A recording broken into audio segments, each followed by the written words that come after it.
Good greetings to all our kitchen sink issue crowd. Welcome. Last time I tasked you people to please let's come up with a name. What are we calling ourselves? I haven't received any suggestion, but welcome. Thank you so much for subscribing. Thank you for following us. Thank you so much, those of you who are encouraging us to record, to share, and all the encouragement. I receive it. We are growing and we shall continue to grow. Today I've grabbed an opportunity to be sitting with a dear sister, Elizabeth. She comes to me from Kenya. Yay, my second home in Africa, Kenya. I just thought, you know what, let's just get a moment to just have a conversation about some of these kitchen sink issues. Like I told you, Elizabeth, Kitchen Sink Issues is a platform that we use to address kitchen sink issues. Yeah. These are issues that we face every day as ordinary citizens, as ordinary women, issues that sometimes people are shy to discuss or even to raise as an issue for discussion. And I find that a lot of the times, like when I started talking about issues to do with in-law relations, issues to do with, parenting adult children, but in the context of hearing their point of view. And recently we did a conversation about whose role is it anyway. I was just discussing on my own, and I thought, why not drop in my sister? And let's hear a Kenyan view on this one. How are roles playing out for you guys in Kenya? Wow, thank you first and foremost for having me in your channel. I love the name. I think this is where you do copy and paste. Yes. At some point. Yeah. That's a topic for discussion. But yes, these are things that are affecting us, even in Kenya. Whose role is it? Yeah. Number one, from where I sit, Yes. and I know it's debatable. Yeah. There are those roles that are naturally wired Right. for each gender. Yes. Right? So women are naturally naturals. Okay. That's by nature, Okay. by God's design. Yes. That does not mean that a man cannot chip in. True. But they may not do it as good as a woman Okay. who is a natural Yeah. would handle that. Okay. So when it comes to, I think it becomes complex because of the modernization that we are adopting everything from the West without really thinking and processing. True. And so it becomes a place of you do, I do, 50-50. Yeah. You do the dishes, I do the cooking. You wipe the dishes, I put them on Put them away. And for me, how I have managed and I've survived, I guess I appreciate my roles, my God-given assignment as a natural. And when my husband chips in, I appreciate. However, I will not demand of him. Okay. But in terms of provision, then again, it is his natural role. That's why I said it's debatable. Yes. For him to be the provider. However, those things are also shifting. Yes. Where you're finding the woman is like the breadwinner. Yeah. Then that's different. But in my case, from where I sit, I look at it as he is the God-ordained breadwinner in my home. All right. Yes. And is it generational? This which you are discussing, is it something that is transgenerational? Because when you say in quotes, why are we quoting it? Is it what? Yeah. I think we're putting it in quotes because things are changing. Okay. And so fast. Yes. At this rate. So fast. But I always say, even as we adapt to change, I think we need to constantly make reference to the Bible. Okay. Right? So we need to keep coming back instead of adopting and accepting and buying everything into it that is being offered to us. Yes. Then we who are Christians ought to know where we need to keep referring. Right. Because the Bible cuts across every generation. Yes. Whether it is those in the 90s, the 80s, the millennials, the Y, the Z generation, they are foundational things that the Bible will never change. That's it. Will not compromise on. So if a young girl is sitting across from us right now. What you are saying, if I'm hearing you correct, what you are saying, Elizabeth, is that it doesn't matter which generation you're coming from. The essence is God's word does not change. That does not change. And some of these things are God-given. Exactly. And therefore, the capacity for a woman to be a nurturer will always be. Whether you're a millennial, you're Generation Z, or you're old school. He wired it there. The manufacturer. He says, I knew you before. So when he was manufacturing and putting all the pieces together, one of the things I believe he did is to put the nurturing nature in a woman. Regardless of season or generation. That's good. And also, right there, for provision. For the man. Because the man comes as a protector, as a provider. That's good. That's good. What else about the man? For me, I think those two are key. Protector, provider, and of course a leader. So I would like to the priest of the home. That's what I mean as a leader. And as a protector, for me, I think security. So who shuts the windows in your house? Shares and the doors. Shares. Windows. Shares. Who shuts? Or shuts. Who closes them? Oh, goods. Who closes them? That depends on who is at home first. But should the dog bark outside? I'll not be running out fast. That's a very good one. Tap him and the dogs are barking. That's a very good one, because automatically it tells you that you appreciate how far you can come.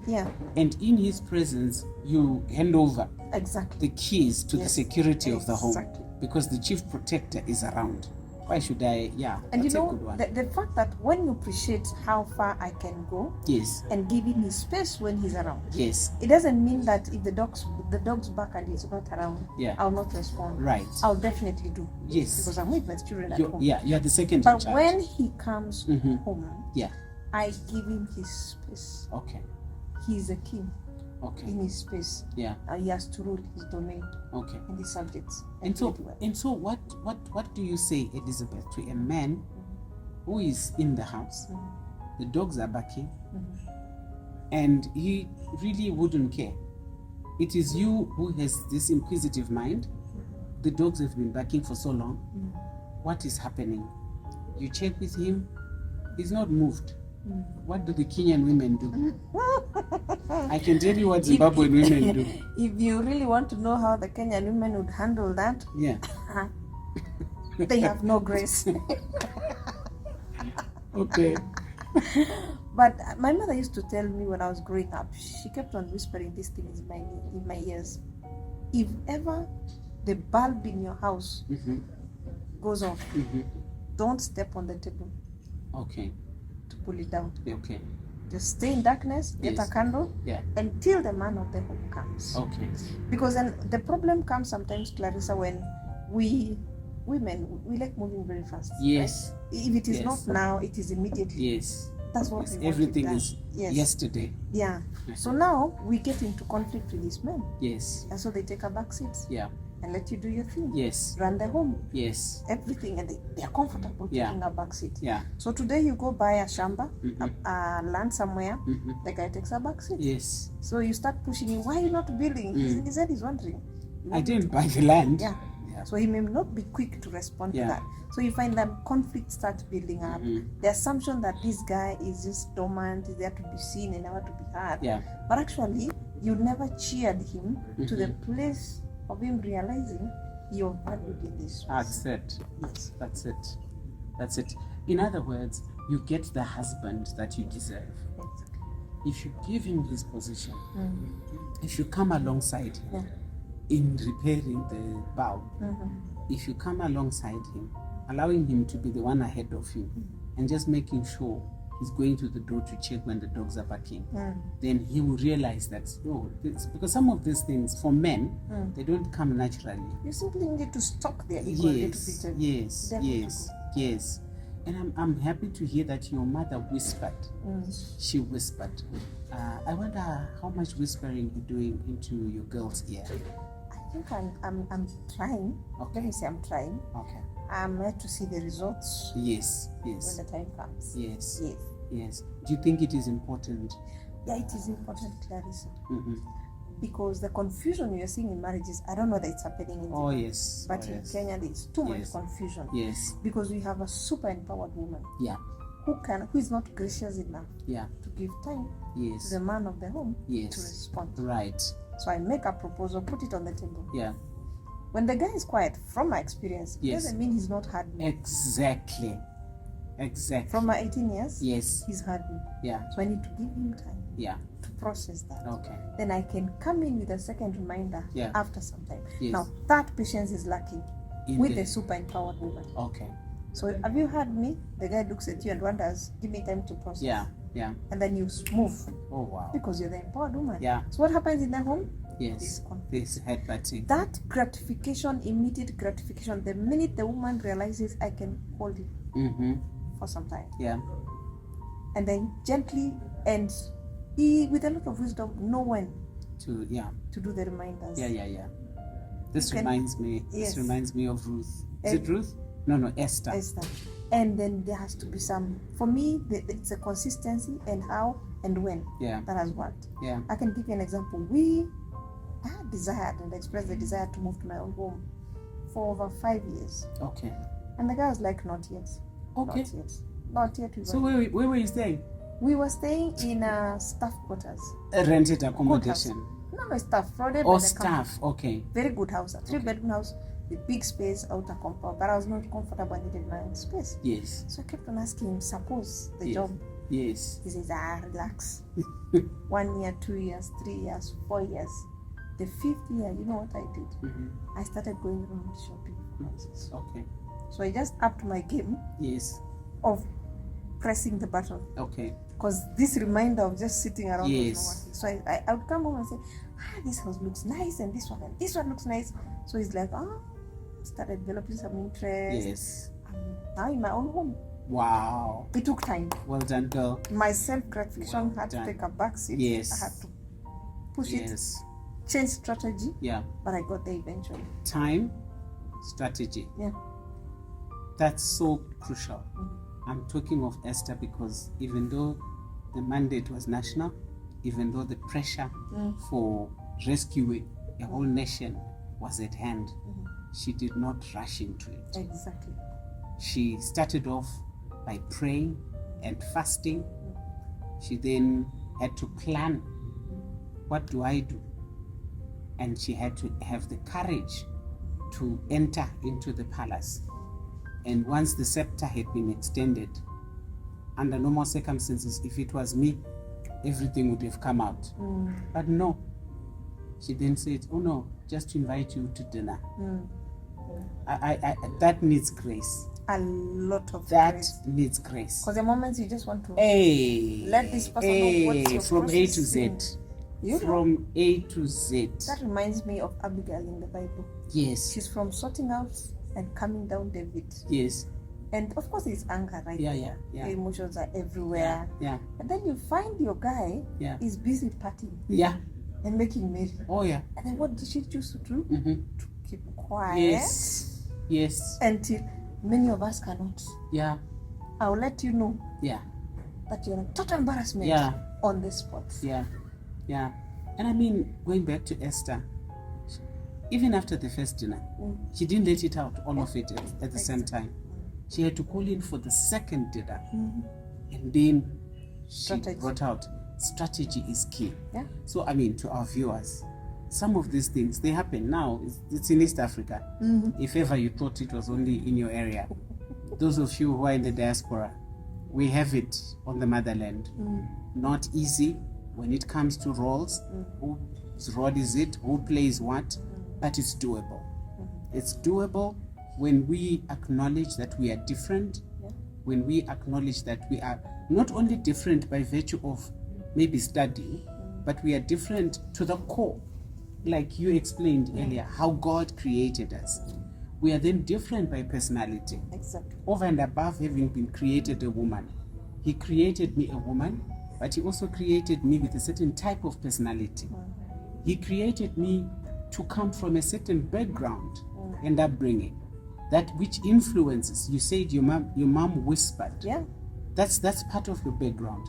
By the time you met this man, the whispers were there already, embedded in your mind. And so when you are doing life with him, the whispers become reality. Yes, and you leave them out. And over and above that, you then get influenced by the environment that you are set in. Church is good. It's one of the best environments where you can now put everything together. When you are practicing life together, then church will help and guide you along. Brilliant. In Zimbabwe, it's happening. Marriages are breaking apart, left, right, and center. Men of God, women of God, children of men and women of God. It's happening all around us. Can I say something? Yes, my dear. The thing is, the minute you understand your space, appreciate your authority that you have in that space, the other person's input, and you have to be each other's cheerleader. Yes. Okay. So cheer them and let them hear being appreciated for that which they are bringing on the table. I can assure you, for me, marriage works. It's true. Marriage works. And it's very true. In fact, talking to a very powerful woman recently at home, not on record, we're just talking, and very successful in her profession. You know, marrying a husband who's equally powerful, you know, and yet we found ourselves having to come up with a position to say to the husband, to the young husband, to be every powerful woman, I can even look to the camera, requires a clear leader. And they are willing to be led by their own husband. They may fight to the nail in the boardroom, and they may actually succeed to lead men. But every powerful woman, maybe I'm speaking too much when I say every, let me say the majority. Yes, because there will be exceptions. I have such a similar testimony. Yes, there might be exceptions. The majority of powerful women, Christian powerful women, they may also qualify that. They are willing to be led by their husbands. So out there, young husbands, middle-aged, old husbands, please up your game as a leader. And what is to lead? To lead is to have a vision for the family. Where are you taking us as a family? Not necessarily the money. What is your desire? Where do you want to see us go as a family? To lead is to be able to describe the direction of where you are going. You know, you will know that, okay, there is a mountain right in front of us, but where we want to go is behind this mountain. That is very important to a woman. We know that there is a mountain. There might be a river to cross. It is okay for you to say there will be a river to cross, as long as we know you are willing to take us somewhere. And any woman will flourish with such clarity of direction and vision in their lives. And then if you then come alongside, I will be willing to come alongside. But it becomes very difficult for a powerful woman, super strong, very trained, for me to just be following a directionless leader. You don't even know where this whole year, there's no plan for the whole year. We are not going anywhere. We are not, there's no, it can't. So men, we are appealing. We will obey, we will come alongside, but please have a clear direction. Can I add something there? Yes, dear. I think for also as parents who have a boy child, we need to let the men, or if you're a single mother, you need to that's a good one. Position this boy to a man who can call out this man. Because then he only grows seeing the female operations, way of doing things. He marries, he will be expecting the woman to be like the mother. True. Doing everything. Right. So he needs to be exposed to a man who can help call out the manly role over his life and in his life. Very good. Very important. And for us women, if you marry this young man who may not necessarily have clarity in terms of direction, vision, goal setting, provision, protecting, there is a way, there is a strategy lying within us as women. It's called the sixth sense, if you are not born again yet. But in Christ, it's wisdom. It will help you navigate the journey of marriage alongside your husband to the point they see clearly the direction that they must take the family. So don't say, but you see, they say it in kitchen sink, they say it no. There is a place to make mistakes. There is a place to correct. There is a place for, in Shona we say, Simba.